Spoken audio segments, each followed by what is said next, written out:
This podcast has been brought to you by Manscaped. When manscaping, you just got to use the right tool for the right job. And trust me, your balls will thank you. I've actually been using Manscaped for about 6 years now.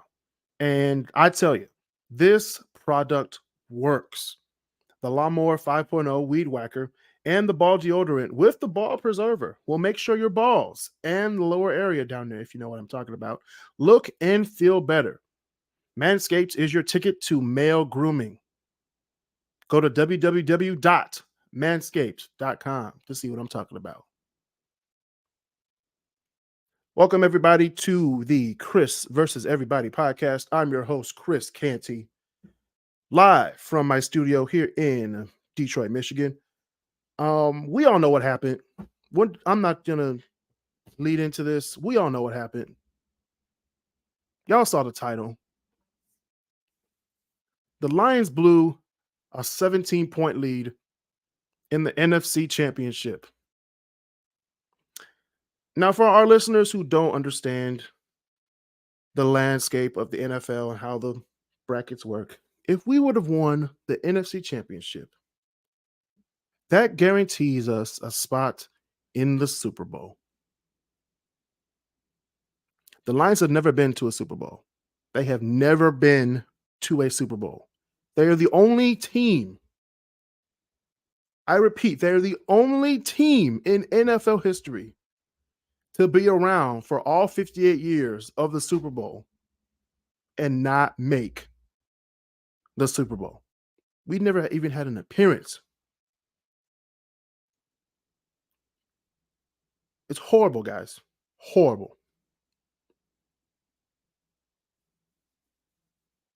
You know, modern challenges in relationships are, lack of communication, unrealistic expectations, and the influence of technology. It is essential to prioritize open communication and understanding to navigate these issues. I say that because my relationship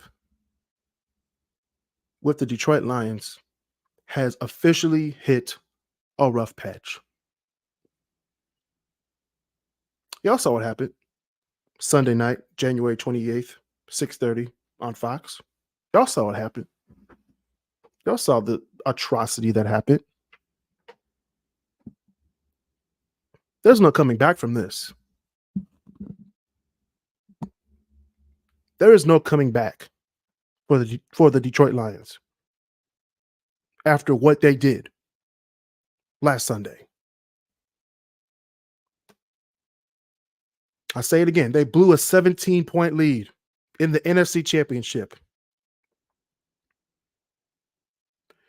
The first half was phenomenal. 24-7. Every touchdown was scored from a run. J-Mo scored the first one. Then you had Montgomery score one. Then you had Gibbs score one. And then we had a field goal. That's 24 points. 24-7 at halftime. Now, people have been going at it with me on social media saying that we always go for it on fourth down. That's who we are. There was also drop passes, Kris, and fumbles, and a helmet bounce off that turned out to be a complete catch by Brandon Ayuk. Yes, those things happened after a certain thing didn't happen.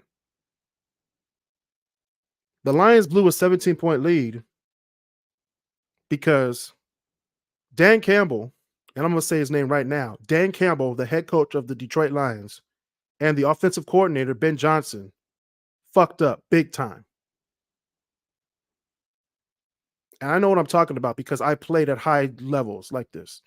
I played sports at high levels and got to championship games and won them. Yes, you're not supposed to forget on how you've got to that point. You're not supposed to forget on how you got to the playoffs. But when it comes to winning a game to get you to the big game, you have to do things differently. You can't just go with your gut and just hope and gamble it away because you think it's right because you did it all season and it has worked. You know the thing about gambling? Eventually you're going to lose. Gambling is good until you start losing.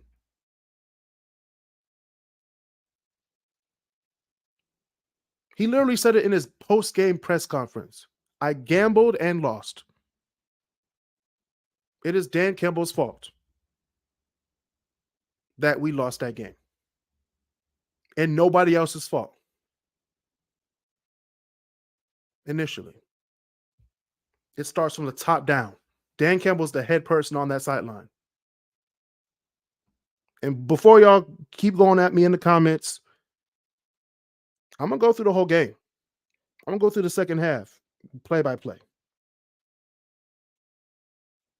And here's some stats. So we are 20 and 24 when going for it on 4th and short. However, majority of those 4th down plays were when we had to do it.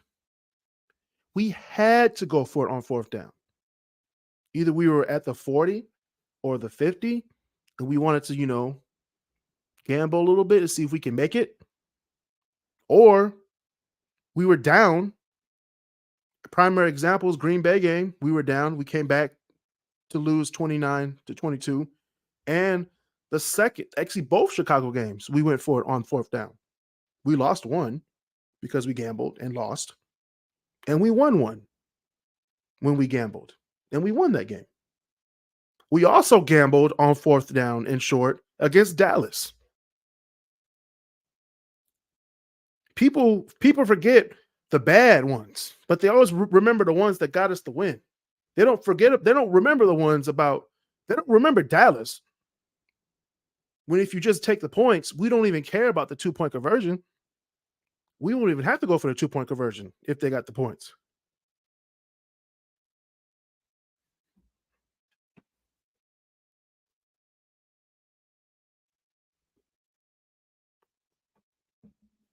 But you're up 17 points with a chance to extend your lead.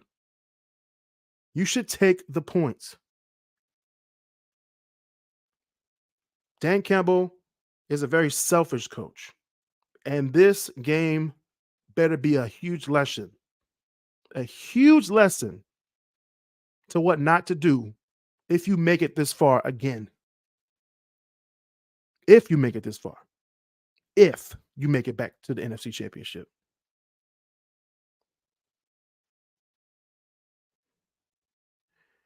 He has to understand that you don't do regular season bullshit in the NFC Championship. Up 17 points with a chance to go to a Super Bowl. This is a lesson that Dan Campbell has to learn the hard way. You gamble and you lose. You gamble, you win, it's great. Oh, it's great. We're living life. We're living it up. Then you start losing and you keep on doing the same thing. It's called insanity, folks. Imagine if they took the points. And I'm not saying this in hindsight after the game. I was screaming at him during the game. Why are you not taking the points during the game? You take the points. If we had a 20-point lead instead of a 17-point lead. San Francisco at halftime was literally thinking, like, how are we going to beat this team? That first half, the Lions literally ran San Francisco into the ground. Literally. They ran them into the ground. You didn't see a passing play that succeeded well from the Lions in the first half. San Francisco knew that. Halftime, Kyle Shanahan was like, yo, we got to stop their run. Make them throw. You make them throw, they don't get a first down. Guess what happened in the third quarter? They tried to throw it. They got one first down. But the rest of them, we fell short. Josh Reynolds dropped it twice. Amon St. Brown dropped it.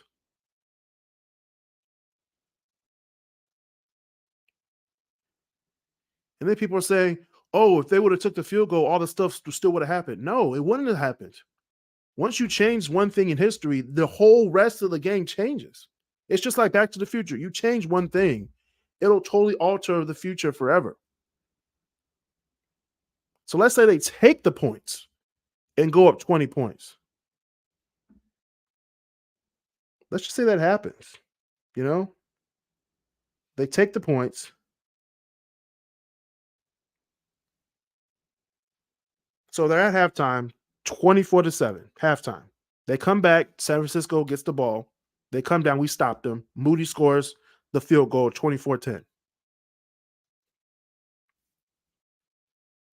Then we get the ball. We all know what happened. They stopped us because we tried to throw it instead of run the ball. We're at the 28-yard line of San Francisco. All you got to do is take the points. A 40-something yard field goal, you can take the points. And he was kicking into the wind, so he was going to get it. It wasn't like he was going to miss.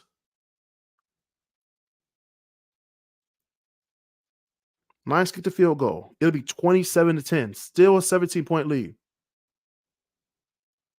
That means you're going to force San Francisco to force the issue.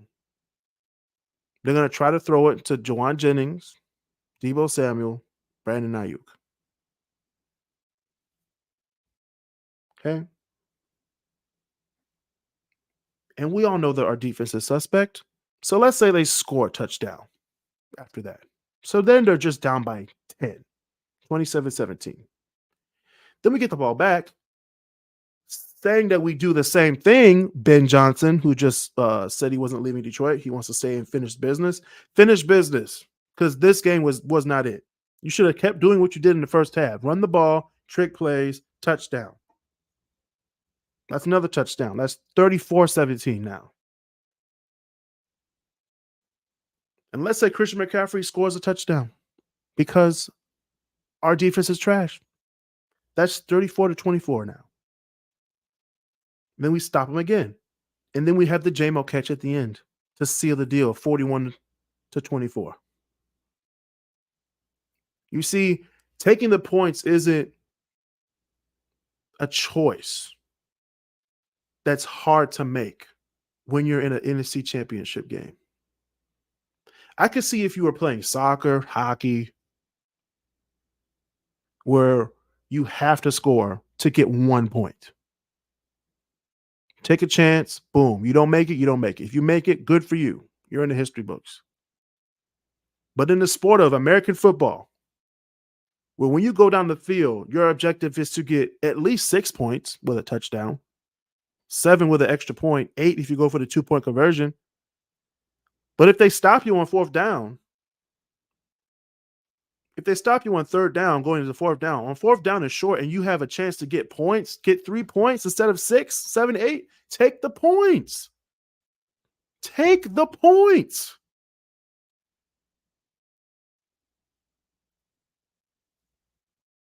And people say, no, Chris, you're not right, man. We've been doing this all year. No, you don't do stuff you've been doing all year. You don't gamble. You can't gamble your team's fate and lose like that. Dan Campbell needs to understand that there's a mental portion of the game on both sides. If you go for it, you're literally saying your defense ain't shit and your kicker ain't shit. You literally said that without saying it. But we all knew that our secondary was shit. We knew something was going to happen with our secondary. But you at least got to let your kicker go out there and attempt. Even if we missed the field goal, that was you saying, I trust in you to make this field goal to keep us in the lead. You said, fuck you. I don't trust you. I trust my offense, who all day, the entire game, when they tried to throw the ball, they were getting rushed and did not get the catch. You tried that on fourth down. Watch the game again. Watch the entire game again. Every time we threw the ball, every time we passed the ball, San Francisco was in Jared Goff's face, or everybody was covered. Everybody. So in those situations, you're supposed to kick the ball. Kick the ball to get 3 points. And when you kick the ball to get 3 points, that means you're letting the other team scramble to find a solution. San Francisco was scrambling to find a solution in the first half. They figured it out. They said, we got to stop the run, make them pass. You make them pass. They only had 8 rushes. Detroit had 24 runs in the first half. They only had 8 in the second half, the entire second half. We tried trick plays in the second quarter. We didn't try those same trick plays in the third quarter. Why? If you want to gamble on second down. Gamble on third down with your trick plays. Don't gamble on fourth down when you're up 17 points.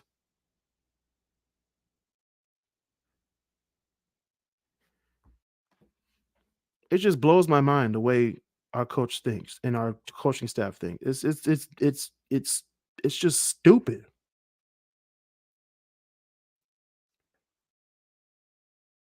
Like clearly the coaching staff needed a wake-up call. You don't win games at halftime. You win them at the end of the fucking game. Keep the foot on their neck. Do not let them breathe. Lions let them breathe, and they came back from 7. They scored 27 points unanswered. 27 points unanswered.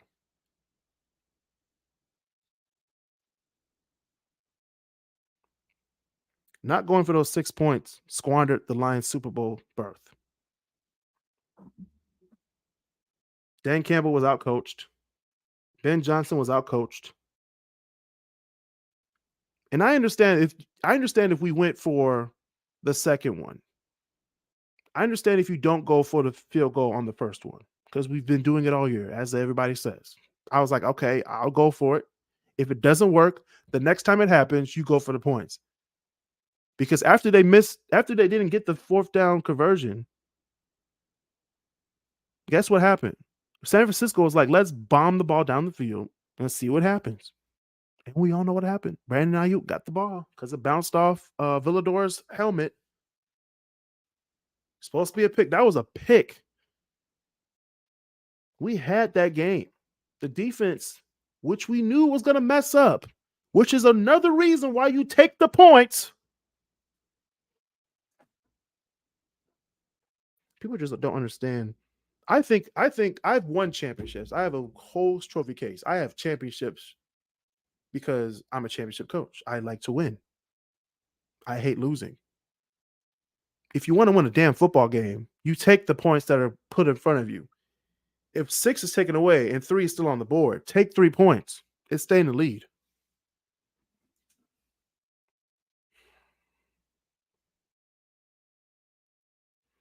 But it's okay. We might be back next year.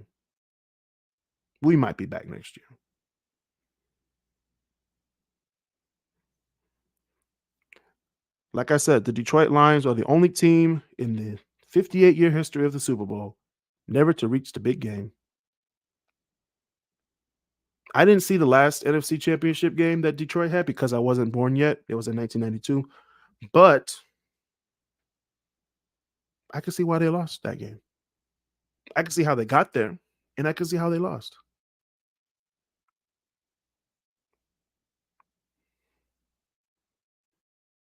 We would have won the entire thing if we would have went to the Super Bowl. If Dan Campbell puts away his pride for 60 minutes a game, and Ben Johnson doesn't get scared when you're up by 17 and keeps doing what you did to get to 24-7, we could be a fucking dynasty. We could be the next dynasty in the NFL if you just do what you have to do. Look at all the best coaches. Belichick, he would take the points. Take the points. Sean Payton won a Super Bowl. Take the points. Jim Caldwell would have took the points. Horrible coaching. Horrible coaching. And people say it's the players' fault. They didn't catch the ball. They fumbled. The coaches put them into position. Dan Campbell literally saw, he literally saw that every time that we passed the ball, that we were covered on everything. And I can go back and show y'all the footage. Even in the first quarter, even in the first half, when we got tackled behind the line of scrimmage, and we had to go like 2nd and 12, we ran the ball and we got 15 yards. Then on 3rd down, we run it again. They were expecting a throw on 3rd down. We ran the ball. Then in the second half, we're just throwing the ball every down.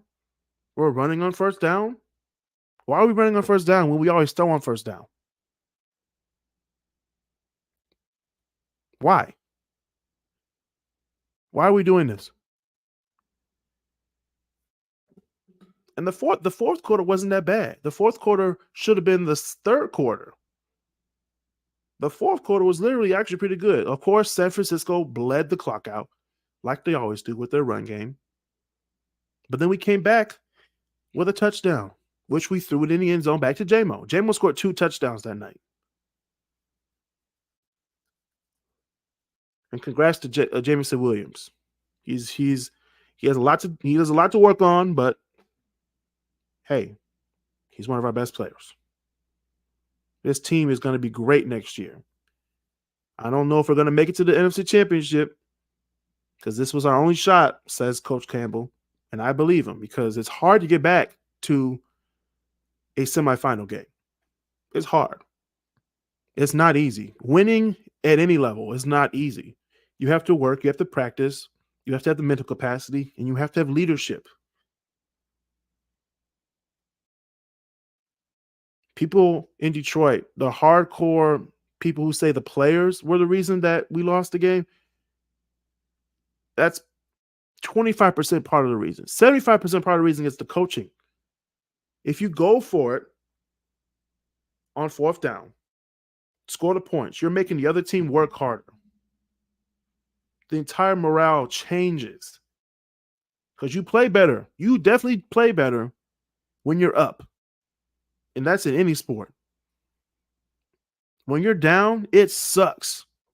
And I think San Francisco was like, this fucking sucks. This fucking sucks. We're down by 14 points. And they got the ball again. Oh, shit. Our defense stopped them. They're going to go for a field goal and put it back to 17. Oh, no, they didn't. They went for it on 4th down and they fucked up. Guess what? Bet. We got the best team in the NFL. We're going to score a touchdown, which they did. Detroit gets the ball back. They go for it on 4th down again. Oh, fuck up. We get the ball again. We score. They get the ball again. We get the ball again. We got the ball. Jamison Gibbs fumbles the ball. Then McCaffrey takes it in for a touchdown. And this is the crazy part. I'm going to break it home with this. Like I said before, the first one, I don't care. The first one, because we've done it all year. I don't care if we miss it or if we go for it or not. But the second one was when I lost it. The second one was unforgivable. You can't tell me that wasn't a coaching decision. When you're literally down by 3, it was 24-27.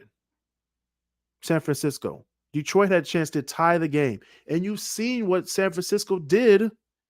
You saw what San Francisco did the entire 3rd quarter. They bled the clock out. They milked it. There was 0 time left.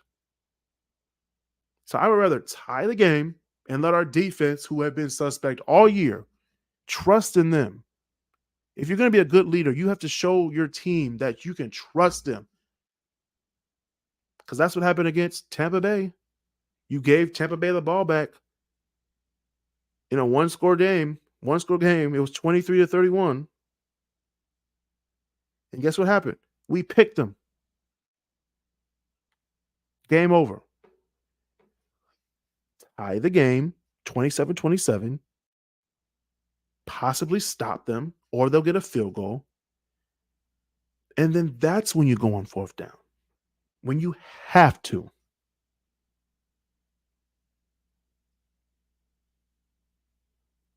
So there's two situations. I'm going to leave it at this. There's two situations that I would have been happy if you would have went for both of them, or you missed the first one, not miss it, but go for it on fourth down on the first one, and it fails like it did. And then if everything happens that happened, like the bounce off and then the fumble and all the other stuff, if you're down by 3, take the points, tie the game, and let your defense handle it. Act like they've been doing all season when it came down to the wire.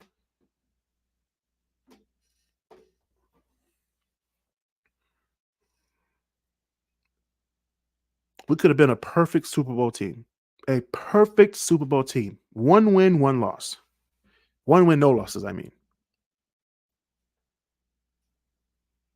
The only perfect Super Bowl teams who have gone to a Super Bowl and never lose. Number 1 is the Tampa Bay Buccaneers, who won in 2002 and 2020.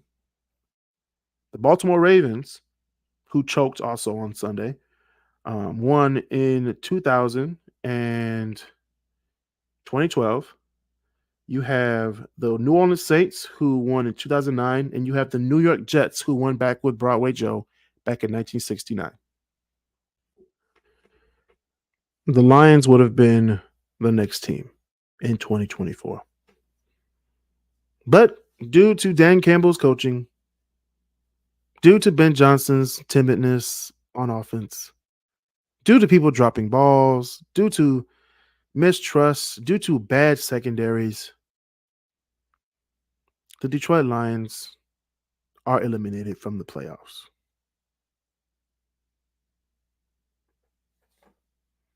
And I hope we'll come back to the NFC Championship.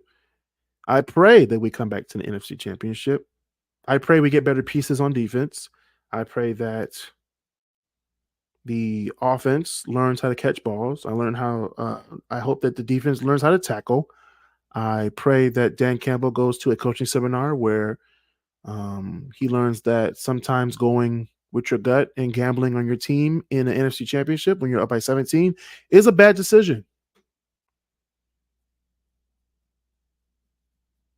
And I hope that people who are listening or are on my Instagram yelling at me saying that you don't know what you're talking about. I know what I'm talking about because I've won championships. I know how to win. Dan Campbell does not know how to win. He knows how to win games in the regular season when you have another game the next week. He knows when to say fuck it, let's just go for it. If we don't get it this time, we'll have another chance next Sunday. You don't have another chance next Sunday. This is you are winning or you're out. You win or you're gone. Do you want to extend your lead to force the other team to do better?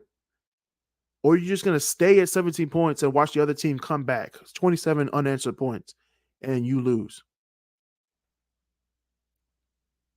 For right now, I'm taping this on January 30th. Fuck Dan Campbell. Fuck Ben Johnson. I hope you guys learn your lesson, and I'll see you next year.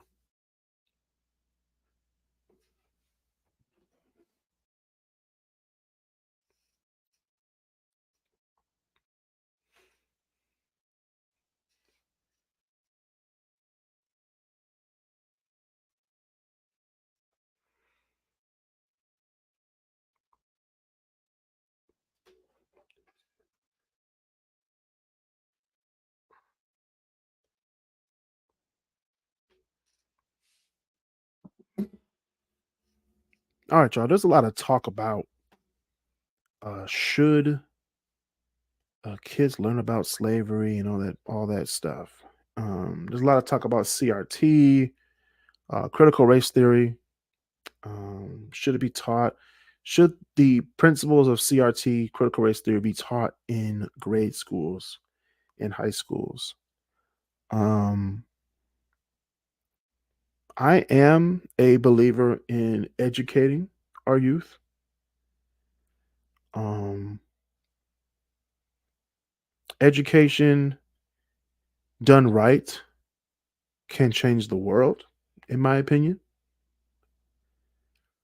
A lot of people are saying that CRT teaches white kids that it's their fault that people of color are where they are now. That the kids that are in that grade school class enslaved people. And that's not what CRT is saying. If you actually look at the definition of how CRT came about, CRT was literally founded in the halls of Harvard, where law was studied heavily. It was people at Harvard Law School that literally went through the laws of our country through history and have came to a conclusion through our history of our country. If you really look at the history of our country and not think of the good stuff, the good, you have to look at the good, the bad, and the ugly. That's what an educated person does. You don't just look at stuff that you want to find. You look at everything and then come to a conclusion based on all the facts. Based on all the facts that they saw at Harvard Law School, they came to a conclusion that is a theory that laws in this country were built to keep people of color down, to keep women down, to keep other countries down, and keep essentially the white man and a quote unquote America standing tall. Critical race theory that one race is above is superior to all the rest. And the laws were built to keep them back, to keep them down, to keep them disenfranchised, etc. That's what critical race theory is. The fact that America, the United States of America, has not been pretty. It's not this, picture perfect country where George Washington cut the cherry tree and Reagan was president. No. Between George Washington and Joe Biden during the era of US presidents, there's been some serious shit. Some very serious shit that's happened in this country. And if you can't teach that in a grade school class and wait till they're in college, where most kids don't go to college, how are they ever going to learn about the history of this country? And people are saying, why do we need to learn about the history of our country? You need to learn about the history of our country to learn what is right, what is wrong, what we don't want to happen again, and what steps we need to do to change the laws that we have now so future generations won't have to deal with the BS that we're dealing with now, or 50 years ago, or 100 years ago, or 200 years ago. If Germany can teach about the Holocaust, and we know how horrible that was, America can teach about slavery. For generations, children have been spared the whole terrible reality about slavery's place in U.S. history. And I'm here to tell you, Chris Canty on the Chris versus Everybody podcast is here to tell you that slavery is a fundamental part of American history. You can't get to where you are now in 2024 without slavery. I'm not saying that slavery should have happened, but it was a part of our history that pretty much gives us the blueprint of why we're here today. Why does the South look different than the North? Because of the Civil War. And what was the Civil War about, Nikki Haley? It was about slavery. It was about the right for white people to own slaves. Think about this. Just think about this, everybody.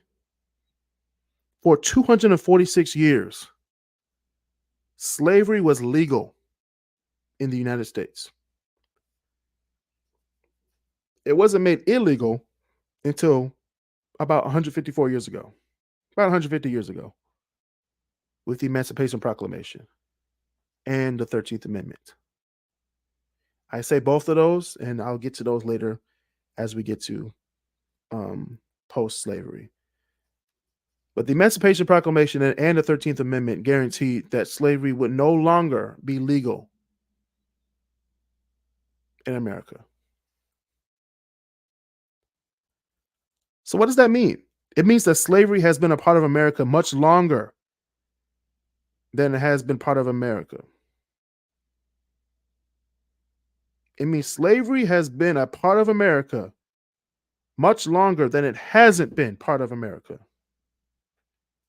Ever since this country was formed, we had slaves.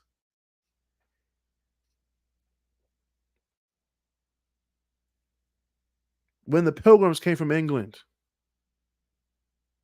they came here. Spanish had slaves. Portuguese had slaves. The French had slaves.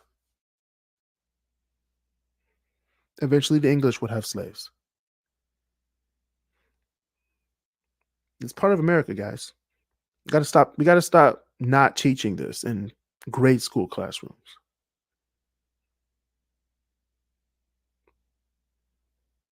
It's just a simple observation, but it is also a revelatory way to think about slavery in America and its extricable role in the country's founding, evolution, and the present day. 400 years after the first documented arrival of enslaved people from Africa to Virginia, the trauma of this inherited disease still lingers today. And yes, elementary educators face obstacles when it comes to social studies instruction. Like parents don't want their kids learning about this stuff. And I understand why you don't want them to learn this stuff. But you let them learn math, you let them learn science, you let them learn about shapes and colors, stuff that they don't know about, but they have to learn about to learn bigger stuff and greater stuff. Why can't you learn about slavery? Why can't you learn about the Holocaust in American schools? Why? Because you might think that the kids might get hurt or scared. They're supposed to be scared. They're supposed to be.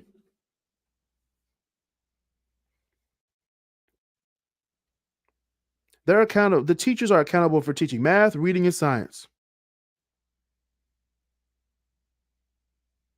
but not history, not social sciences, not sciences that can tell you, like, hey, this is how we treated people back in the day. This is how America treated people back in the day. And then compare it to how we're being treated now. Not with like face to face interaction, but like legal legislation, which we'll get into later today and on another podcast episode. Slavery is a fundamental part of United States history. Okay.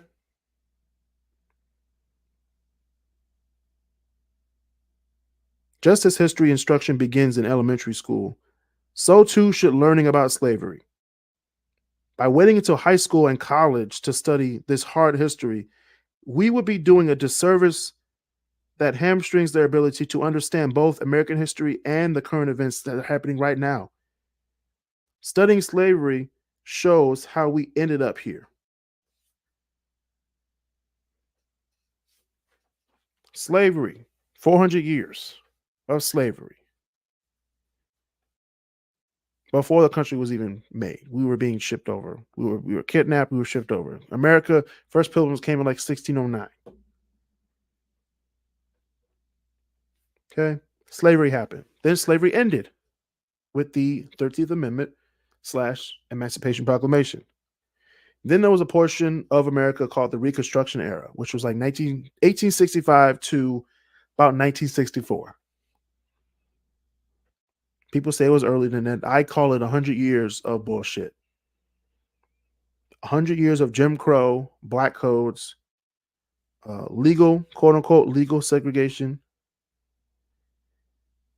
redlining, restrictive covenants, urban renewal, political disenfranchisement, voting suppression, medical and environmental racism, police brutality, and today, finally, in 2022, they declared lynching a hate crime.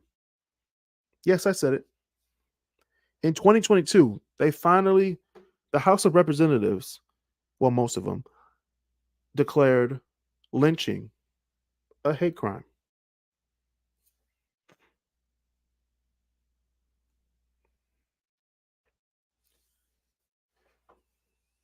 So I always say 13th Amendment in the Emancipation Proclamation.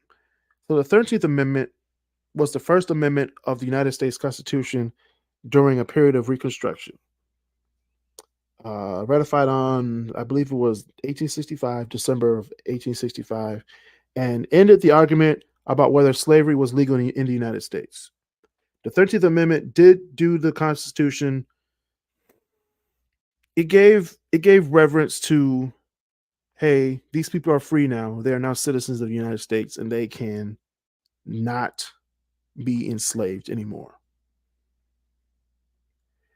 Um, the 13th Amendment, however, did not end discrimination because now blacks were on the same playing field as their white masters and white people. So guess what they did? Guess what the white people did?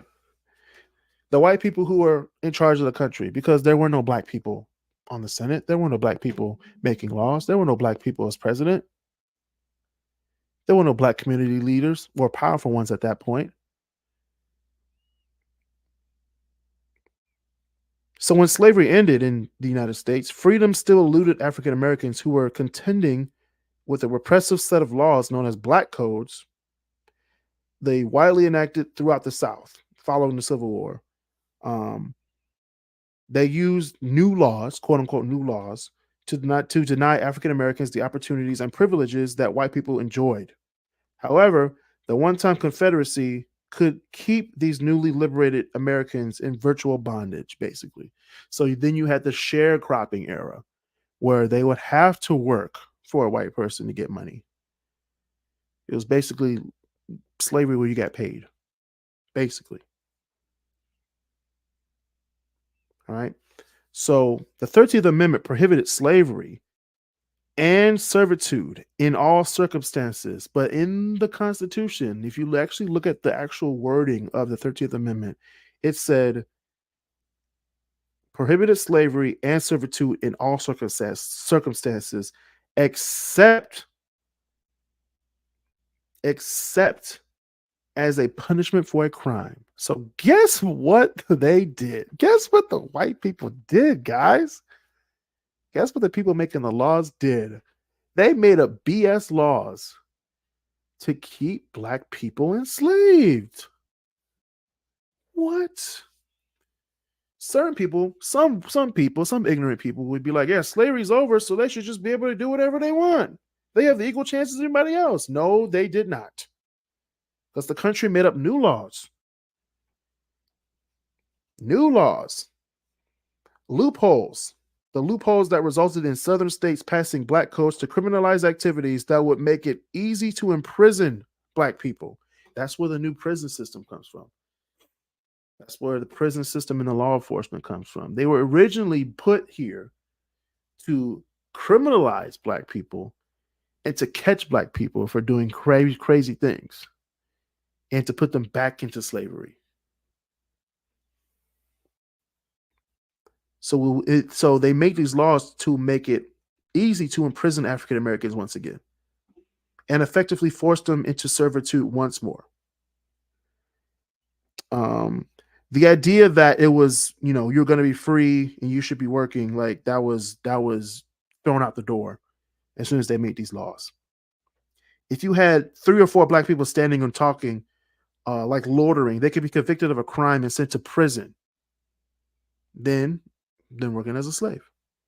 Then once you got out of prison, you're now a convicted felon. You can't get a job after that. You can't get an honest job after being a felon convicted for loitering in the South.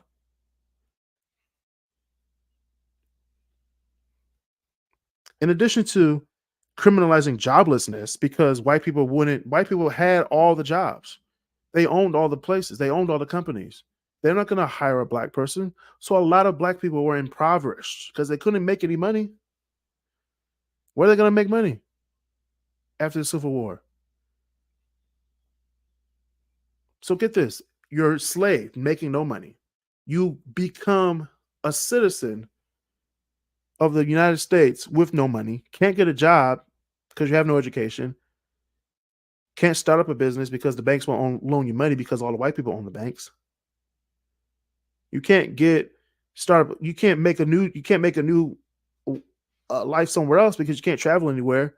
Because if you travel somewhere without a license or walking or loitering in the middle of the street in the South, you get arrested. So basically, black people were ass out. SOL, straight out of luck. That was the first generation of slaves, of free slaves, freed ED, freed slaves in America, 1865 to about 1900. That was the first generation of freed black people in America. Maybe 1 to 3% of them got out, started businesses, started colleges, started huge things for black people. But the rest of them were impoverished.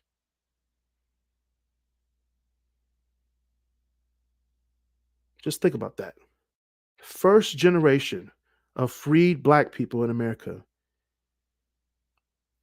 weren't allowed to run the same race as white people. They shot the gun off. The white people ran. But before they shot the gun off, white people put the black people in shackles. Like, yeah, you're free, but you can't get a job. You can't go to school because white people you can't get accepted to a white university in the South. You couldn't get an education. You couldn't make money. Couldn't start a business. Couldn't buy a home. Couldn't do anything. You were just impoverished. So you had to rely on the white man. You had to sharecrop. You had to escape somehow. You had to flee. And that's where we're going to get to the next generation of black people. Um,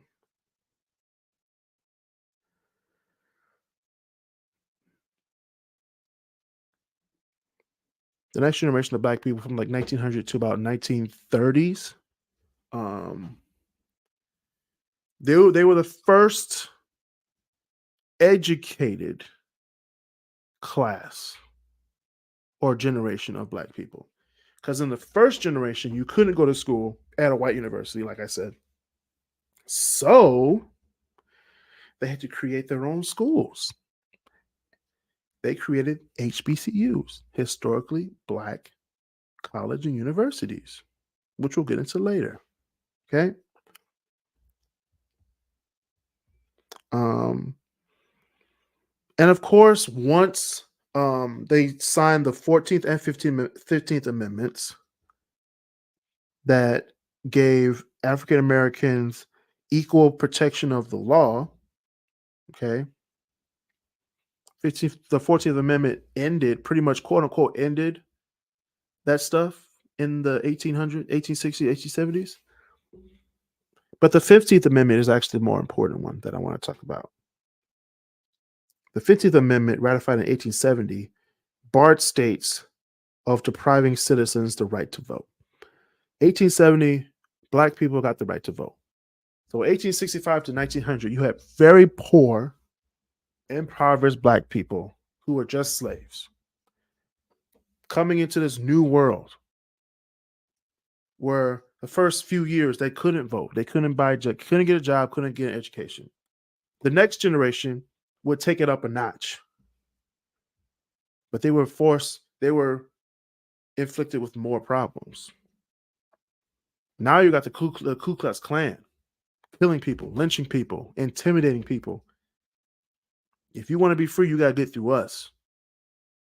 White power, white supremacy movements started in the late 1800s, early 1900s. Then you get voter suppression in U.S., in the United States. Voter suppression is any legal or extra legal measure or strategy whose purpose or practical effect is to reduce voting or registering to vote by members of a targeted racial group, political party, or religious community.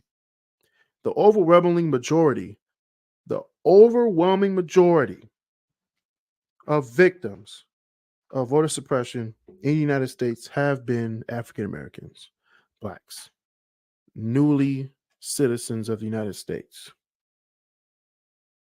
1865 to 1870, black people were pretty much couldn't do anything. Then in the late 1860s, they they ensured that black people couldn't do anything. So from 1870 to 1964, after the 15th Amendment was passed, giving black people the right to vote, from 1870 to 1864, voter suppression was real, was very real.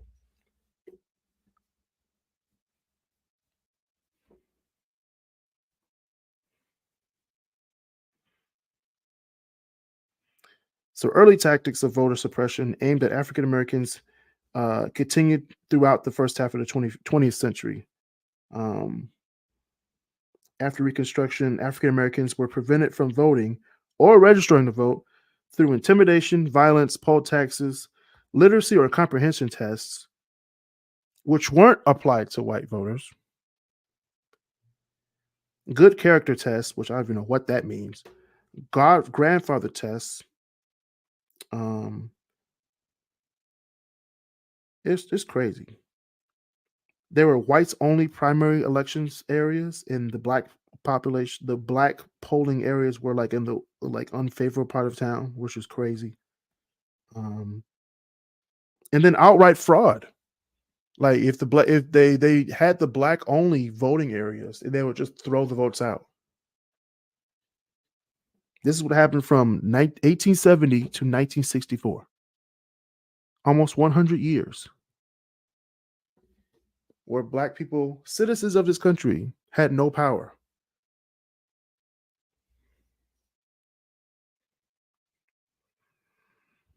And I always like to say this: power in America is your power to vote, family, money, land, and education. Those five things. Black people didn't have any of it. And I'm gonna get to the education part in a second. HBCUs, historically black colleges and universities, were established in the United States as early as 1865 to provide undergraduate and graduate level educational opportunities to black people because once we were not slaves, you had to get an education to get a job. White people weren't giving out education to black people. They don't want them to be as smart. They don't want to be at the same equal level. That's what happened That's what happened in the late 1800s. That's what happened. And the more we teach this to our kids and young adults, the better this country is going to be. Because once you take an education away from somebody, once you take their ability to learn, you're pretty much indoctrinating them. You're indoctrinating them to believe what is said. And if you don't believe in anything, you're doomed to fall for anything.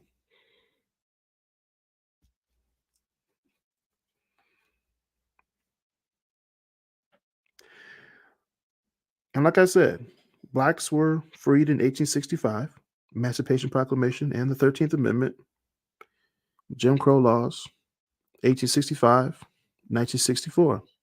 The majority of the HBCUs were founded between 1865 and 1964. Coincidence? I think not.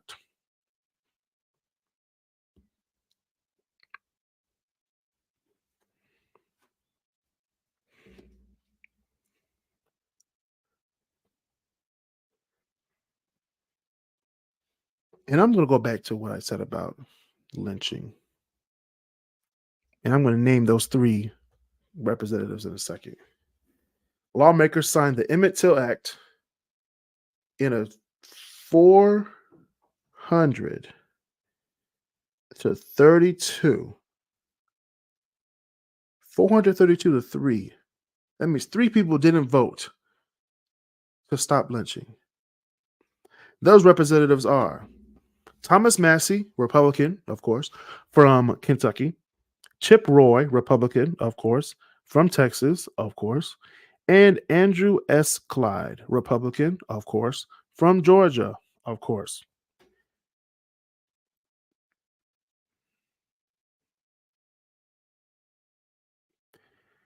So, and the bill is crazy. The bill literally says that, like, I think it was like a 30-year sentence. They said if you're caught or found guilty of lynching in this new law, you would get 30 up to 30 years in prison. But in federal law, at the top of federal law, lynching is classified as premeditated murder. That's first degree.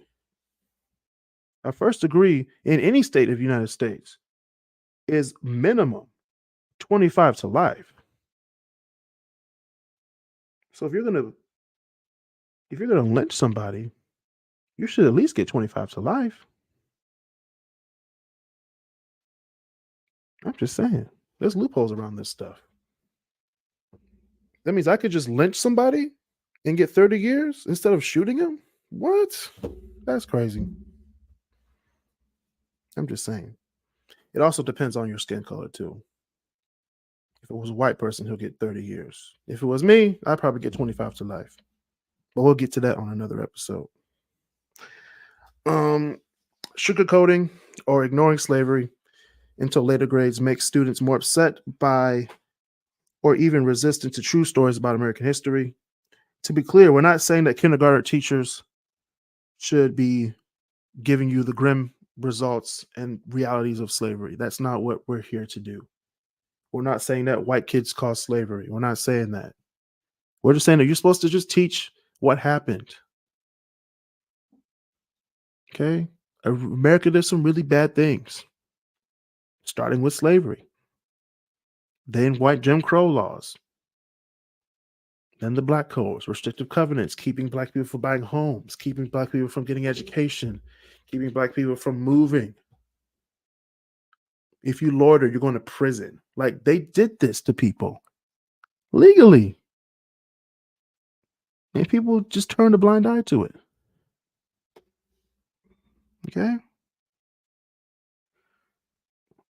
And yes, it is impossible to teach slavery without talking about race. It is impossible. You can't teach slavery without talking about the history of racism in this country and around the world. And that is something that makes some people very, very uncomfortable. Very uncomfortable. And it's supposed to be uncomfortable. You're supposed to talk about the uncomfortable things. If you don't talk about the uncomfortable things, when stuff gets uncomfortable, you won't be able to know how to handle it. You can't handle uncomfortable things if you've never faced it head on. Talking about race when it comes to slavery, especially encouraging students to understand it as a social construction rather than a biological fact, can be an opportunity to have productive and thoughtful conversations among students if properly structured and implemented. But first, teachers should take time to consider their own identities and the way that those identities structure how they see the world. Slavery and the events after slavery have led to the way cities are made today. Is literally how our country is built today. Like, look at a map. Where are most black and brown communities in the United States? Think about it.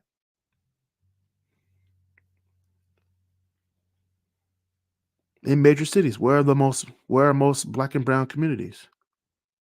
They're pretty much in the most impoverished and disenfranchised areas. You can link all of that. You can link it all back to the American government and the social norms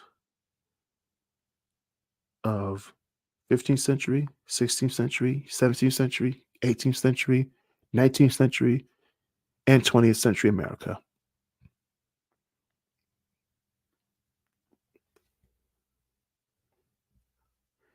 The failure to educate students about slavery presents a full and honest reckoning with its ongoing cost in America. Teaching the truth about slavery could remedy all of that. Just like in Germany with the Holocaust, you need to acknowledge and explore slavery's depravity. It means telling the personal stories of enslaved people, the physical and psychological cruelty that slaves had to endure, and the sexual violence inflicted upon them. And just to, go on a little small tangent, I'm going to talk about the sexual violence. In 1808, slavery was deemed immoral and illegal. So they stopped the transatlantic uh, triangle, the transatlantic passage. So once they stopped the transatlantic passage, guess what the white people were doing? They were making slaves have sex with each other. And yes, and I know you're thinking about it. They had sex with their own slaves. They raped their slaves to make more slaves. That's what happened. It's a grim reality to understand, but it happened. And one of our presidents is known for it. Thomas Jefferson. He had sex with his slaves. He knew what he was doing. If your last name is Jefferson and you're black, you can trace it back to Thomas Jefferson. Just letting you know.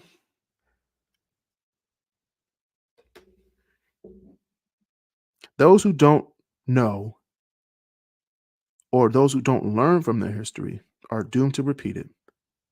So if you don't educate yourself about the iniquities, you won't recognize the wrong that has been done.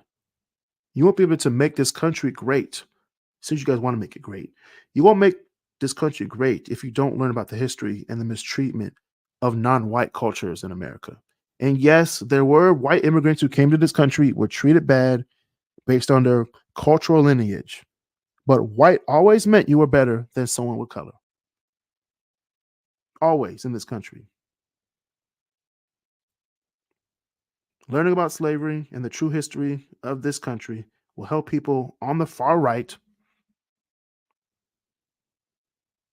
think that, hey, maybe this Trump guy doesn't know what he's talking about. Maybe this Nikki Haley lady doesn't know what she's talking about. Maybe Ron DeSantis is a little over his head right now. Maybe he's a little bit too radical. Maybe Vivek Ramaswamy is stupid. The truth will set y'all free. If y'all learn the truth, when you see these people go up for president, you'll be like, hold on now. What are y'all doing? We're not going back to that.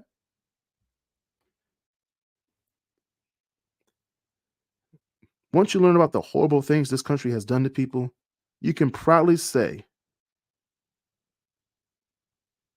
let's make this country great. Not great again.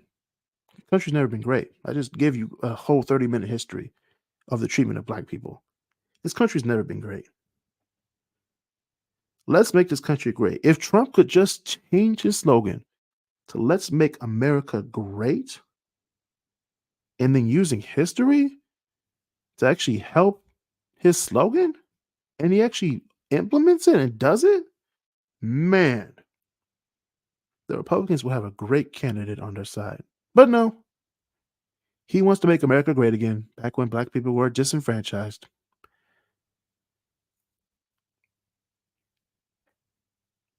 So yeah, he should just drop out.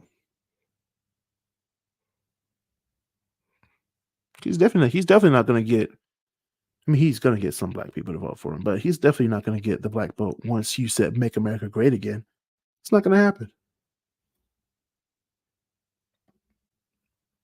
Change your slogan to "Let's Make America Great."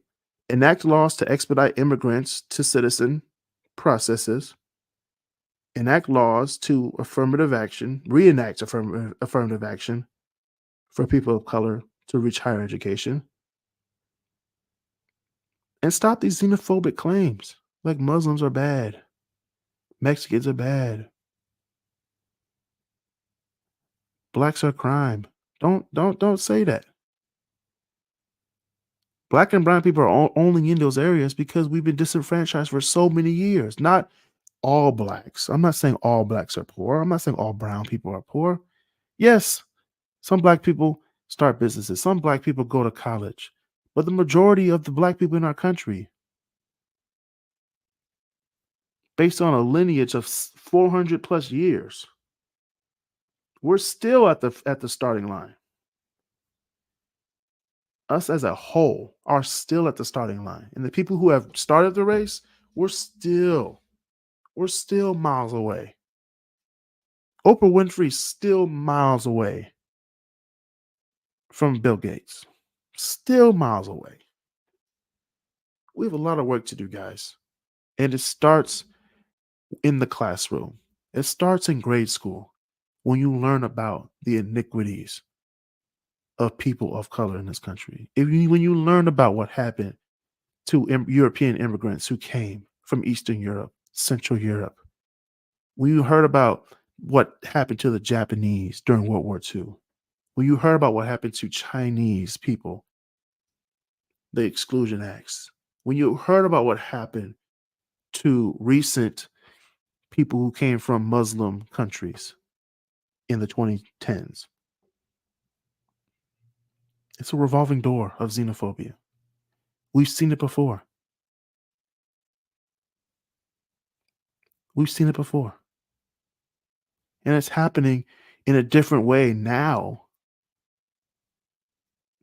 in the last 10 years. And it's looking like the same thing that happened in Germany in the 1920s and 1930s. We're looking like a new Germany is happening. But Germany learned from their mistakes. They learned from their shortcomings. They apologized to their citizens. They apologized. And they still teach the Holocaust to make sure it never happens again. I beg and I hope and pray that school boards across the nation will enact legislation or a law or a study program or study curriculum enacting CRT and the real history of this country, the good, the bad, and the ugly, so we can truly be a great America. And that's been another edition of Chris versus Everybody. I know I went a little bit long this time, but I just had to get a lot of stuff off my chest this week because some people just need to learn. And you know who you are. See y'all next week.